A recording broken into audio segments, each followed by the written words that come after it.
برائے ابن عازب رضی اللہ تعالیٰ عنہ جلیل القدر صحابی ہے، انہوں نے حضرت سے یہ روایت نقل کی اور حضرت کو کہا حضرت میں سنانا چاہتا ہوں۔ آپ نے کہا سناؤ۔ کاف اللہم انی فوضت امری الیک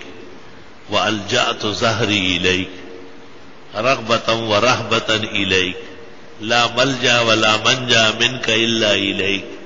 آمنت بکتابک الذی انزلت وبنبیک الذی ارسلت کی جگہ وبنبیک کی جگہ پڑھا وبرسولک۔ آپ نے کہا ہاں میں نے آپ کو بنبی کا کہا ہے، تو اس نے پھر کہا وبنبیک، پوری دعا سنائی، صرف ایک جگہ نبی کی جگہ رسول کہا،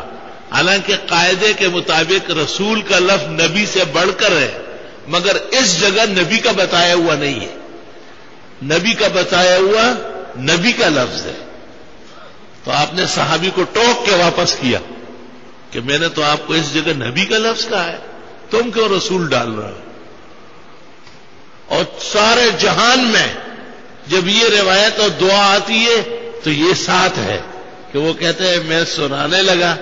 تو میں نے وہ بنبی کا کی جگہ پڑھا وہ برسول کا، تو حضرت نے پیچھے پلٹا ہے کہ نہیں جو میں نے کہا ہے وہ الفاظ کو، تو حضرت نے تو کہا تھا وہ بنبیک الذی ارسلت۔ جو لوگ اپنا درود و سلام بنا چکے ہیں اور اذان کے آگے اور اذان کے پیچھے اور میلاد اور جلسے، جو ان کو شرم کرنا چاہیے۔ سنت کے آئینے میں ذرا اپنے آپ کو دیکھیں، پیغمبر کا صحابی ہے، جلیل القدر ہے، خالص و مخلص ایمان و اعمال والا ہے، جان نثار و وفادار ہے، ایک لفظ بدلنے کی اجازت نہیں۔ تو علماء نے اس کی ایک وجہ بیان فرمائی ہے کہ احادیث بھی وحی ہے اور وہی تبدیلی نہیں قبول کرتی، تبھی تو آپ نے یعنی فرمایا کہ کوئی بات نہیں، یہ بھی کہو اور وہ بھی کہو، اسلام بہت بڑا ہے، جیسے اس زمانے کے زنادقہ آزاد خیالی کے لیے، ہوارگی کے لیے اظہار آزادی رائے کا نام رکھتے ہیں اور پیدر آزادی کے جگہ جمہوریت بولتے رہتے ہیں۔ او جی اسلام بہت بڑا ہے، او جی مولویوں نے تنگی پیدا کی، شکر کرو کہ مولوی ہے تو حلالی پیدا ہوا ہے، ورنہ زنا سے پیدا ہوتے نکاح ہی نہ ہوتا، نسب غائب ہو جاتا۔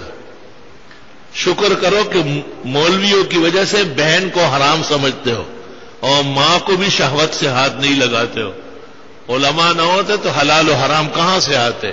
جو تجھ سے پیدا ہوتے اور ان سے پیدا ہوتے ایسے گندے ہوتے کہ اپنے محارم کو بھی ہاتھ لگاتے۔ شکر کرو کہ مولوی دنیا میں آباد ہے اور ان کی وجہ سے جنازہ مسجد میں لا کے پڑھواتے ہو، ورنہ سیدھا قبرستان لے جا کے جتنی کوتھی ہوتی انکل ہوتی۔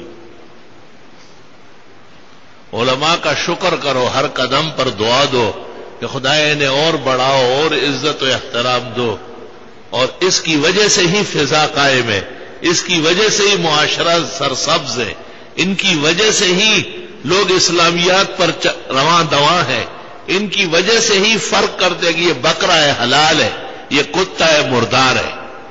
یہ بکرا بچڑا ہے حلال ہو سکتا ہے، بسم اللہ اللہ اکبر پڑھ کے ذبح کرو، یہ بکرا ہے لیکن خود مر چکا ہے نہیں کھا سکتے مردار ہے۔ یہ حلال و حرام کا فرق، یہ جائز و ناجائز کے سرحد ہے، یہ اللہ تعالیٰ نے علماء دین کو یہ مقام اور منصب دیا ہے۔